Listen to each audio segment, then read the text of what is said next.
Менің атым Рүстем болады.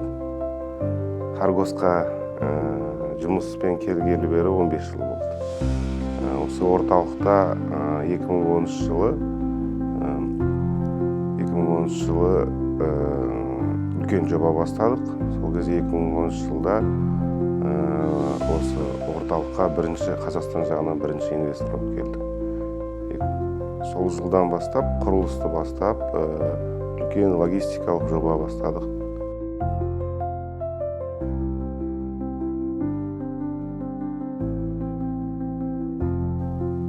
Енді біздің негізгі жұмысымыз қазіргі жобада осы екі ел арасындағы сауда-саттықтың логистикалық жағын және қоймадағы қарым-қатынастарды ұлғайту.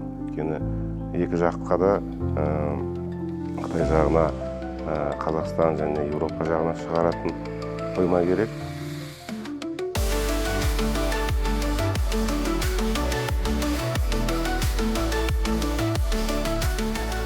Мұнда орталық дүние жүзінде ешқай жерде жоқ.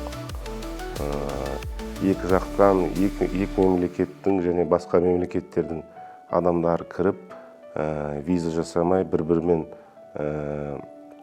келіссөздер жүргізіп, сауда-саттық жасап, қыдырып, және бизнес жағынан товар тасымалдау, товарды екі ортада беру, ондай ешқай жерде жоқ.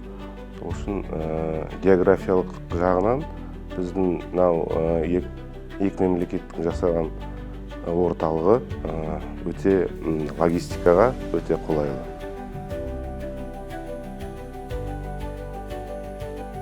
Біздің қойма арқылы жүретін товарлар Қытайдан шыққан бетте, Қытай жағынан біз жаққа келген кезде 3-4 күнде орталық Азия мемлекеттеріне жетеді. Осы 24 жылы екі арадағы сауда-саттықты ұлғайтты. Біз күніне 10-15 жүк машине шығаруға дайынбыз. Ол мысалға Қытай жағынан бір 7-8 жүк машине болса, Қазақстан жағынан бір 5-6 жүк машине товармен келіп, орталықта күнделікті айналымда болды.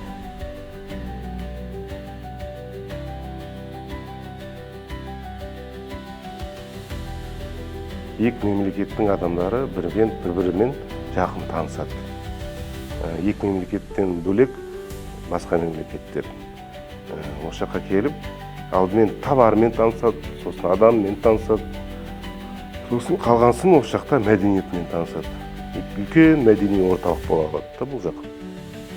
Алдағы бір 10-15 жылда менің ойымша біздің орталық үлкен әлемге әйгілі орталық мансабын алады.